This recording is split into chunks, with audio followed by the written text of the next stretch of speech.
Page 40, Guantanamera.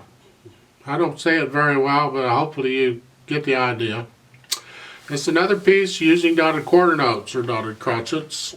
Let me talk just a little bit about this piece because they're throwing a few new things at you here. Take a look right at the beginning of this piece. You have the clef signs, the treble clef and the bass clef, and right after it you have a flat sign in each staff, and then you have that C, okay? Well, the flat sign means all the notes on that spacer line or whatever, the name of the note, whatever that note name is, they're going to be flat. Everything throughout this whole piece. So it's, and you look at the top staff, that middle line is where a B would be, right? The note B. And in the bottom staff, if you look at the space right above the top line, that's where the B would be. What they're telling you is that all B's in this piece, no matter where they are, no matter what line or space they're on, all of them are going to be flat automatically. Now, the question is, so what's a B flat? Well, a flat simply lowers the note a half a step. Or another way of saying it is it lowers the note one key on the keyboard, white or black. Okay, so if I have a B and I want a B flat, I go down one note, white or black is here. So in this piece, anytime I come across a B, instead of the B, I'm going to play the B flat.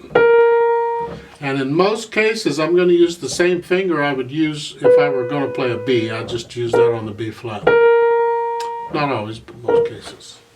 So that's the way that works. So all the B's in this whole piece, no matter where they are going to be B flat.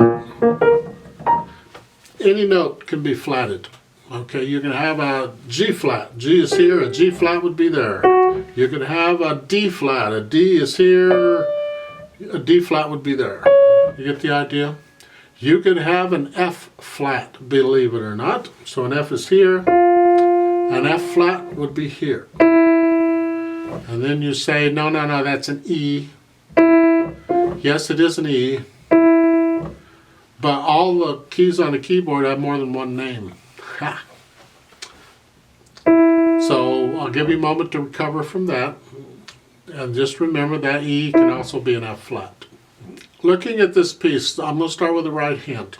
At the top of page 41, let's look at the last three measures. Now you're finishing on a C, okay, fourth finger.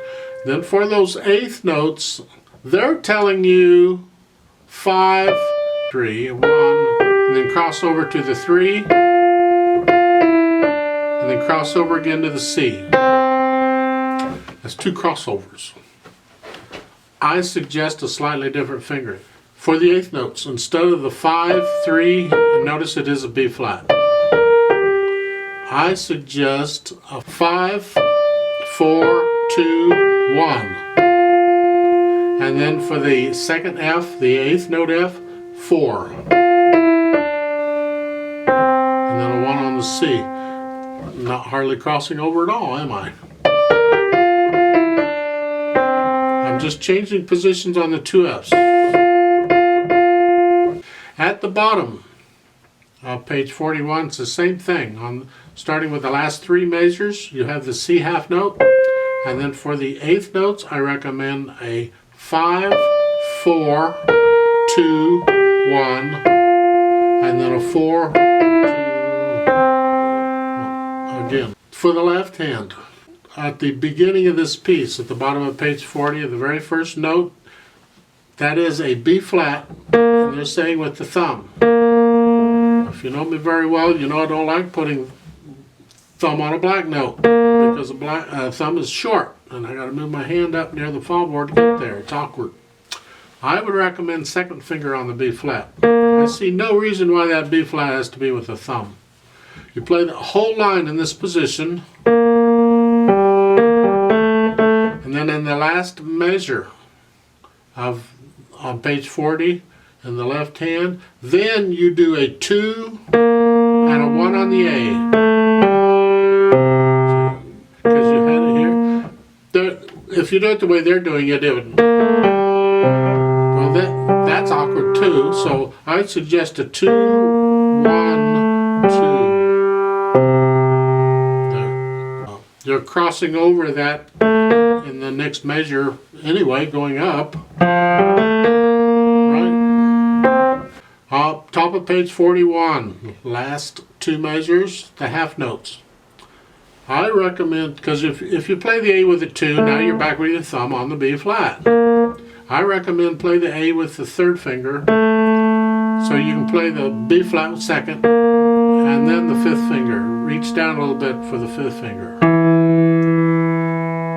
However, on the 2nd line, we're kind of stuck. They're saying 2-1, and because of what comes afterward, that's pretty much it. Nothing else really works all that well, so we're stuck with 2-1. In the next measure, it's 3-1.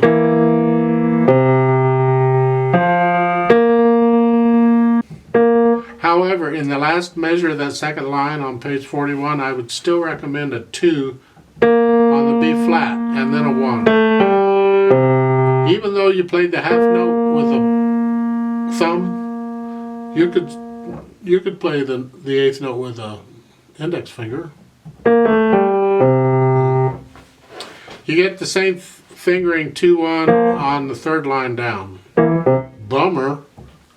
The last 2 measures on page 41, left hand. The half notes, I recommend a 3 on the A, a 2 on the B flat, and a 5 on the E. Just to avoid having to put a thumb on a black note is all. Now, rhythm can get a little tricky here, but if you'll count it very carefully with a 1 and 2 and 3 and 4 and, hopefully you'll be okay. Like on page 40, the first measure in the right hand, 1 and 2 and 3 and 4 and. So just follow it through. Now, roadmap for this thing. Well, if you look at the bottom of page 41, there's a DC al fine. DC, to put it simply, means go back to the beginning. Al fine means go to fine. So when you get to the bottom of page 41, it's like a repeat sign sort of. You're going to go back to the beginning and continue playing until you get to the fine. And the fine in this piece is at the top of page 41 in the last measure of the first line. You see a fine right before the staff. So I would stop when the half note's done. Music isn't exactly correct in this case because they should have the end bars to tell you the end of the piece, and they haven't done that. So stop when you finish the half note. And that's that. Now you're going to bring out the melody. In this case, it's in the right hand, and it's in the top note of the right hand if there's more than one note. It's in common time again, or 4/4 time. So the right hand is here. Left hand, I'm going to put the 2nd finger on the B flat. You use thumb if you want to. I'll give us 4 counts and we'll start. 1, 2, ready, go. 1, 2, 3.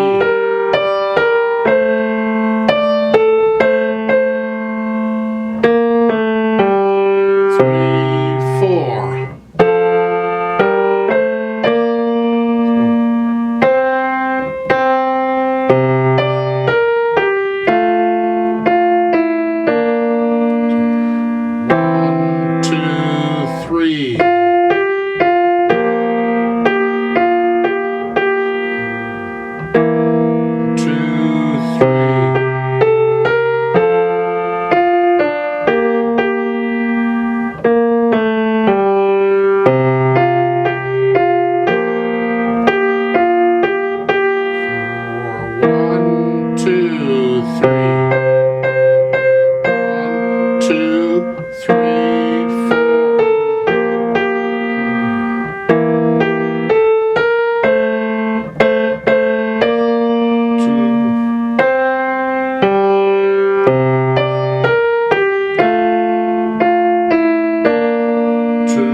To the beginning.